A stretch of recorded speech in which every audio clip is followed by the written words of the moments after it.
नमस्कार। बौद्ध धर्म से संबंधित इस वीडियो में आप सभी का स्वागत है। इस वीडियो में भगवान बुद्ध के जीवन परिचय और उनके द्वारा स्थापित किए गए बौद्ध धर्म की शिक्षाओं के बारे में चर्चा की जाएगी। आइए शुरू करते हैं। 7वीं से 5वीं शताब्दी ईस्वी पूर्व के बीच भारत का बौद्धिक जीवन उथल पुथल की स्थिति में था। इस काल में बौद्ध धर्म की नींव महात्मा बुद्ध के द्वारा रखी गई। उन्होंने वैदिक धर्म के आडंबरों, कर्मकांडों, अंधविश्वासों, हिंसक व खर्चीले यज्ञों तथा ब्राह्मणों के प्रभुत्व का कड़ा विरोध किया और बौद्ध धर्म की स्थापना की। गौतम बुद्ध का जन्म वैशाख मास की पूर्णिमा के दिन कपिलवस्तु के निकट लुम्बिनी वन में 563 ईस्वी पूर्व में हुआ था। गौतम बुद्ध के पिता सुद्धोधन थे, जो शाक्य गणराज के शासक थे। गौतम बुद्ध की माता का नाम महामाया था, जो कोली वंश की राजकुमारी थी। गौतम बुद्ध का आरंभिक नाम सिद्धार्थ था। सिद्धार्थ के जन्म के एक सप्ताह बाद उनकी माता महामाया का निधन हो गया था और उनका पालन पोषण उनकी मौसी तथा सौतेली माता प्रजापति गौतम ने किया था। राजा सुद्धोधन ने सिद्धार्थ की जन्म कुंडली बनवाने के लिए ज्योतिषियों को बुलाया था। उन्हीं ज्योतिषों में एक असित ने बताया कि यह बालक आगे चलकर बहुत शक्तिशाली तथा प्रतापी सम्राट बनेगा अथवा एक महान साधु बनकर नवीन धर्म की स्थापना करेगा। इस भविष्यवाणी से सुद्धोधन बहुत चिंतित हुए और उन्होंने सिद्धार्थ को सभी सुख साधन उपलब्ध कराए, जिससे उनका मन सांसारिक कार्यों में लगा रहे और वो वैराग्य की ओर न जाए। सिद्धार्थ के पिता ने 16 वर्ष की आयु में उनका विवाह यशोधरा नामक राजकुमारी से कर दिया, जिससे सिद्धार्थ को राहुल नामक पुत्र की प्राप्ति हुई। पुत्र की जानकारी मिलने पर उन्होंने कहा कि एक बंधन और उत्पन्न हो गया। सिद्धार्थ को 4 दृश्यों को देखकर संन्यास लेने हेतु विरक्ति उत्पन्न हुई। सबसे पहले उन्होंने एक वृद्ध व्यक्ति को देखा, दूसरा दुखी और पीड़ित रोगी को देखा, तीसरा मृतक शरीर को देखा और चौथा प्रसन्न सन्यासी को देखा। उक्त 4 दृश्यों को देखकर सिद्धार्थ को लगा कि संसार में सर्वत्र दुख ही दुख है। प्रत्येक व्यक्ति को बुढ़ापा, बीमारी एवं मृत्यु का सामना करना पड़ता है। प्रसन्न सन्यासी जो सत्य की खोज में था, उसको देखकर सिद्धार्थ ने सन्यासी बनने का निश्चय किया और 29 वर्ष की आयु में एक रात वे अपने पुत्र व पत्नी को महल में सोता छोड़कर छुप कर निकल गए। इस घटना को बौद्ध धर्म में महाभिनिष्क्रमण के नाम से जाना जाता है। घर परिवार त्यागने के बाद सिद्धार्थ ने राशि पोशाक त्याग दी और अपने केस कटवाकर संन्यास ग्रहण कर लिया।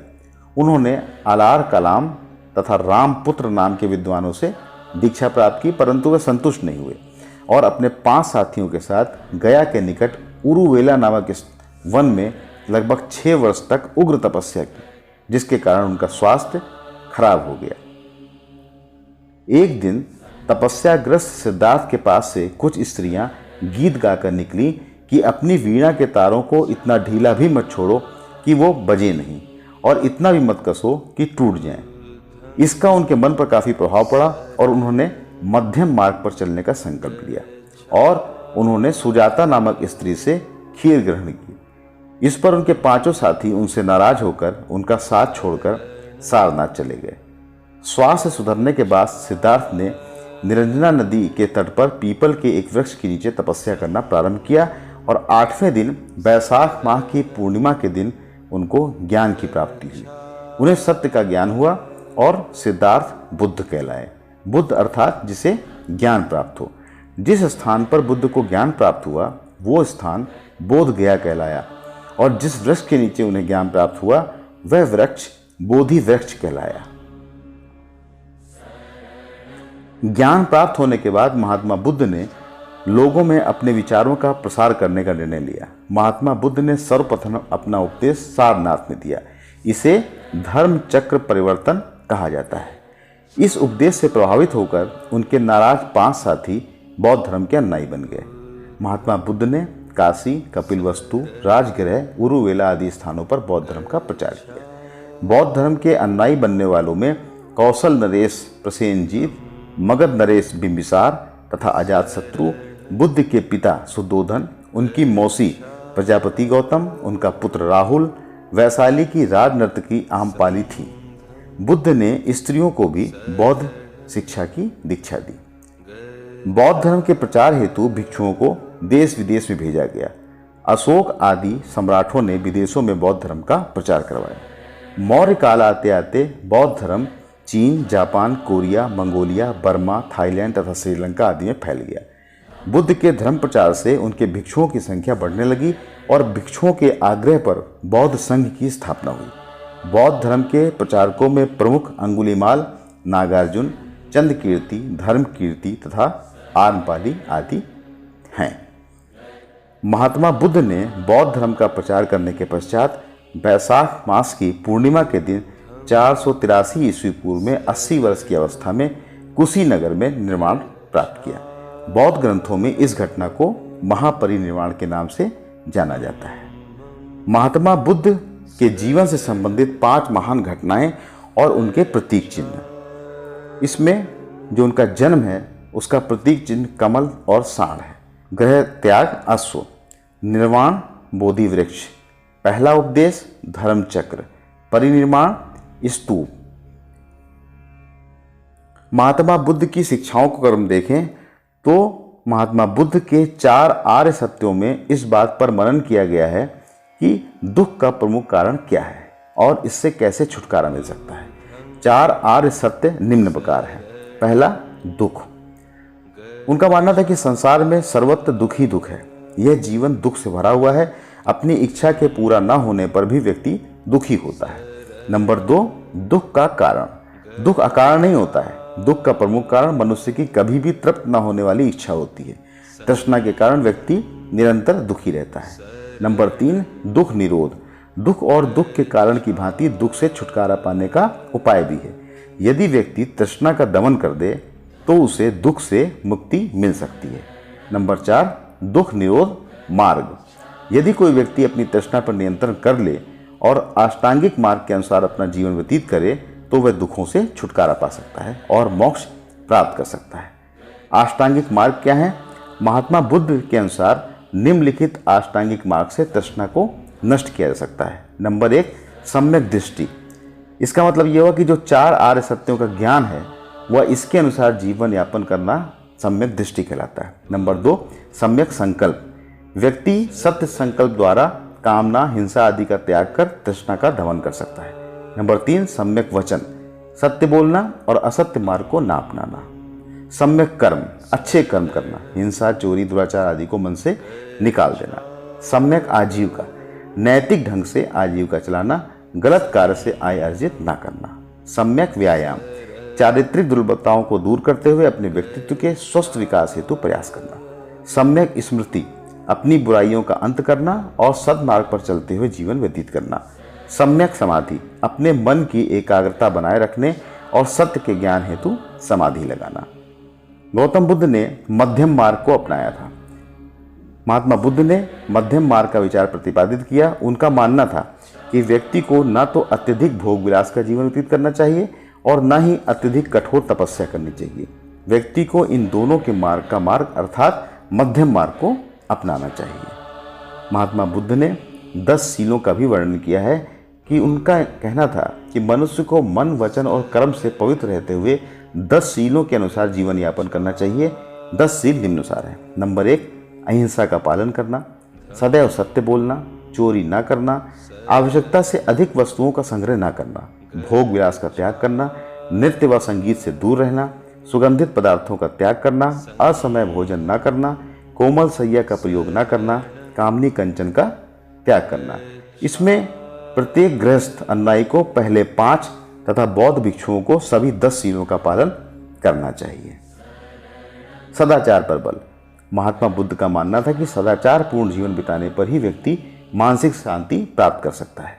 लोगों को हिंसा, असत्य, व्यभिचार, घृणा आदि से दूर रहना चाहिए। नंबर 6, अहिंसा। व्यक्ति को मन, वचन और कर्म से किसी को भी कष्ट नहीं पहुंचाना चाहिए। बुद्ध ने हिंसक यज्ञों और कर्म कांडों की आलोचना की। स्वावलंबन। बुद्ध का मानना था कि व्यक्ति अपने भाग्य का निर्माता स्वयं है।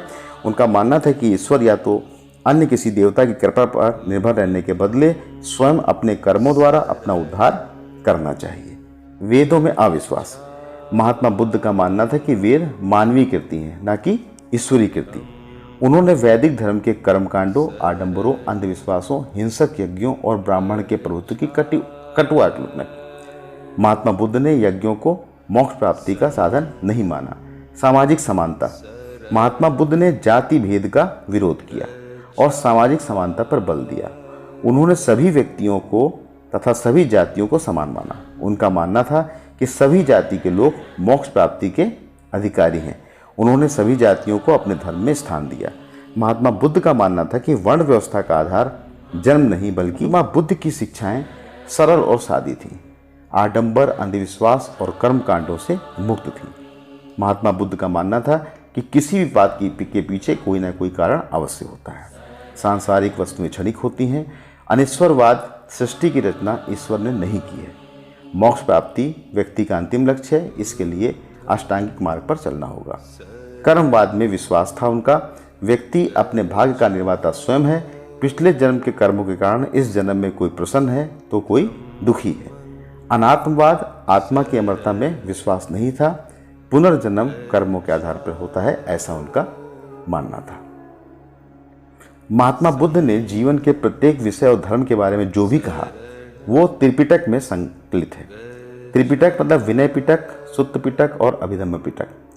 बौद्ध भिक्षु बुद्धम शरणम गच्छामि, धम्म शरणम गच्छामि, संघम शरणम गच्छामि प्रार्थना में मांगते थे। कालांतर में बौद्ध धर्म 18 भागों में बट गया। इसमें 2 संप्रदाय प्रमुख थे, हीनयान और महायान। महायान संप्रदाय ने महात्मा बुद्ध की मृत्यु के पश्चात उनको देवता मान लिया और उनकी मूर्ति पूजा आरंभ की। मूर्तियों की रक्षा के लिए मंदिर निर्माण की प्रथा प्रारंभ हुई। सरल धर्म होने के कारण इसकी लोकप्रियता तीव्र गति से फैली।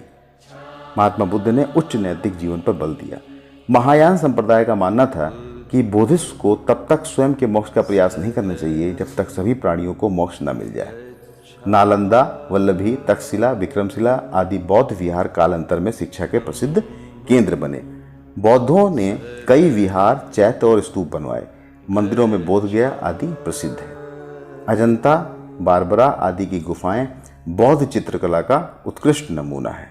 अब हम लोग मल्टीपल चॉइस क्वेश्चन अर्थात MCQ के बारे में देखेंगे, जो क्वेश्चंस इंपॉर्टेंट बनते हैं इसके लिए। तो आइए शुरू करते हैं।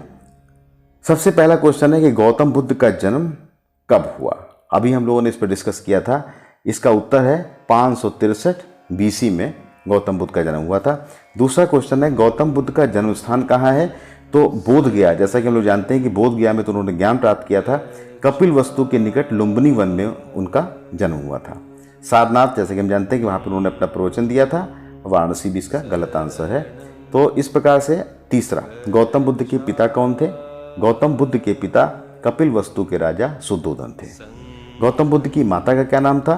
गौतम बुद्ध की माता का नाम महामाया देवी था। पांचवा क्वेश्चन है लुम्बिनी वन कहाँ पे स्थित था।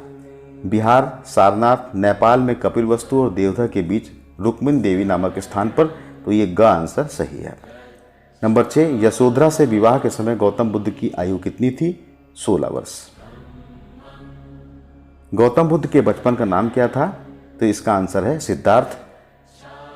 महाभिनिष्क्रमण क्या है। ज्ञान प्राप्ति हेतु गृह त्याग, इस घटना को महाभिनिष्क्रमण कहा जाता है। महात्मा बुद्ध को ज्ञान की प्राप्ति कहाँ हुई थी। तो इसका आंसर है बोध गया। महात्मा बुद्ध ने किस मार्ग को उचित ठहराया। जैसे कि हम लोग चर्चा कर रहे थे कि उन्होंने मध्यम मार्ग को उचित ठहराया था। 11वां क्वेश्चन है महात्मा बुद्ध के 4 आर्य सत्य में निम्नलिखित कौन सा नहीं है। तो उन्होंने 4 आर्य सत्य बताए थे, उसमें दुख समुदय, दुख का निरोध और उससे उसके मार्ग। तो ये उनका था। इसका मतलब ये सुख जो है ये आंसर गलत है। नंबर 12, महात्मा बुद्ध के अष्टांग मार्ग का क्या अर्थ है। अष्टांग मार्ग का अर्थ था उनका दुखों से मुक्ति पाने का मार्ग। महात्मा बुद्ध ने प्रथम उपदेश कहाँ दिया। तो इसका आंसर है सारनाथ। महात्मा बुद्ध द्वारा 80 वर्ष की आयु में संसार छोड़ने की घटना को क्या कहा जाता है। तो इस घटना को महापरिनिर्वाण कहा जाता है। अष्टांग मार्ग के संबंध में क्या सही है। तो इसमें सम्यक दृष्टि, सम्यक संकल्प, सम्यक वाक, सम्यक कर्म, सम्यक जीविका, सम्यक प्रयास, सम्यक स्मृति और सम्यक समाधि, ये आंसर सही है। 16, महात्मा बुद्ध के निम्न में से कौन गुरु नहीं थे? तो इसमें रुद्रक रामपुत्र, आर कलाम, गुरु विशिष्ट और जो आनंद थे ये इनके शिष्य थे, ना कि इनके गुरु। तो ये आंसर इसका होगा 16 का ग। तो आज के इस वीडियो में हम लोगों ने महात्मा बुद्ध के बारे में, उनके जीवन परिचय के बारे में, उनकी शिक्षाओं के बारे में जाना, साथ साथ कुछ इंपॉर्टेंट क्वेश्चंस के बारे में भी चर्चा की है। आशा है कि आपको ये वीडियो पसंद आया होगा। थैंक यू, धन्यवाद।